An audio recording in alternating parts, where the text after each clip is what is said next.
बहुत साल पहले अरब की धरती पर एक छोटा सा कस्बा था। लोग वहां मेहनतकश थे, लेकिन एक दूसरे से जलन और नफरत रखते थे। उसी कस्बे में यूनुस नाम का एक नौजवान रहता था। यूनुस के पास कुछ भी खास ना था, न दौलत, न बड़ा घर, न सोने चांदी का जखीरा। उसके पास बस एक साफ दिल, मेहनतकश हाथ और अल्लाह पर गहरा यकीन था। उस वक्त कस्बे के लोग समझते थे कि जिसके पास दौलत है वही इज्जतदार है। गरीब इंसान को वे कमजोर और नाकारा मानते। लेकिन यूनुस का ईमान कहता था, इज्जत और जिल्लत का मालिक सिर्फ अल्लाह है। यूनुस रोज सुबह मस्जिद में फज्र की नमाज अदा करता और फिर मेहनत मजदूरी में लग जाता। कभी लकड़ियां काटता, कभी खेतों में काम करता। उसके पास इतना ही होता कि अपने लिए रोटी खरीद सके और कुछ गरीबों को भी खिला सके। एक दिन उसने सोचा, अगर मैं छोटा सा कारोबार शुरू करूं तो शायद ज्यादा लोगों की मदद कर सकूं। उसने थोड़ा सा पैसा जमा किया और खजूर बेचने का काम शुरू कर दिया। लेकिन यूनुस का एक कायदा था, वह कभी झूठ नहीं बोलता, न तौल में धोखा करता। जबकि उस जमाने के बाजार में बहुत से व्यापारी धांधली करते थे। लोग हैरान थे कि यह लड़का सच बोलकर भी कारोबार कैसे करेगा। धीरे धीरे यूनुस का कारोबार बढ़ने लगा। लोग कहते, इससे खजूर लो, इसमें बरकत है। एक दिन एक बूढ़ी औरत बाजार में आई। उसके पास पैसे कम थे। यूनुस ने उससे कहा, अम्मा, जितना पैसा है उतना दे दो, बाकी अल्लाह पर छोड़ दो। बूढ़ी औरत दुआएं देती हुई चली गई। दूसरे दुकानदार ताने मारने लगे, ऐ बेवकूफ, तिजारत में रहमदिली से काम नहीं चलता।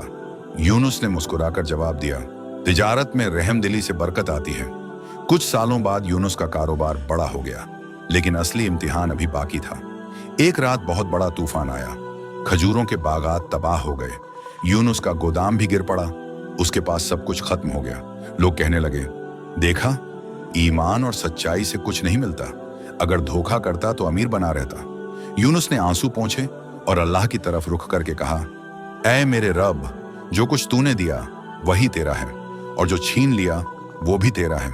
मैं तेरा शुक्रगुजार हूं। तूफान के बाद कस्बे में अकाल फैल गया। लोग भूख से परेशान थे। यूनुस ने जो थोड़ा बहुत बचा था वह सब गरीबों में बांट दिया। खुद कई दिन तक खाली पेट रहा। एक रात उसने ख्वाब देखा। ख्वाब में एक नूरानी शख्स ने कहा, यूनुस, तेरी सच्चाई और सब्र की कीमत अल्लाह ने तय कर दी है। तू देखेगा, लोग तुझसे मदद मांगेंगे और तू उनका सहारा बनेगा। सुबह यूनुस उठा तो देखा कि दूर शहर से कुछ व्यापारी आए हैं। उन्हें ईमानदार आदमी की तलाश थी जो उनका साझेदार बन सके। उन्होंने यूनुस को चुना। धीरे धीरे यूनुस का कारोबार फिर से चमकने लगा। अब यूनुस के पास दौलत भी थी और इज्जत भी। लेकिन उसने कभी घमंड नहीं किया। उसने मस्जिद बनवाई, स्कूल खोला, गरीबों के लिए लंगर शुरू किया। लोग हैरान होकर कहते, यूनुस, तूने सब कुछ लुटा दिया, तेरे पास अपने लिए क्या बचा? यूनुस हंसकर जवाब देता, मेरे पास अल्लाह का यकीन बचा है। यही सबसे बड़ी दौलत है। कि आदतों का असर पूरे कस्बे पर पड़ने लगा। लोग तौल में धोखा छोड़कर सच्चाई अपनाने लगे, गरीबों की मदद करने लगे। मस्जिदें आबाद होने लगी। कस्बा, जो पहले जलन और नफरत का गढ़ था, अब मोहब्बत और ईमान का मरकज बन गया। जब यूनुस बूढ़ा हुआ तो उसने अपने बच्चों को बुलाकर कहा, मेरे अजीजों, याद रखना, असली दौलत सोना चांदी नहीं, बल्कि ईमान, सब्र और सच्चाई है। इंसान की पहचान उसके घर या कपड़ों से नहीं, बल्कि उसके अखलाक से होती है। अगर अल्लाह की रजा चाहते हो तो हमेशा सच बोलो, जरूरतमंद की मदद करो और सब्र से काम लो। यही इस्लाम की असली तालीम है, और यही पैगाम आज भी हर मुसलमान के लिए है।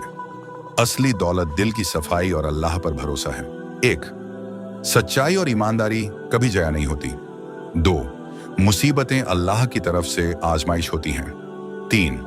असली इज्जत नेक अमल और सब्र में है। 4.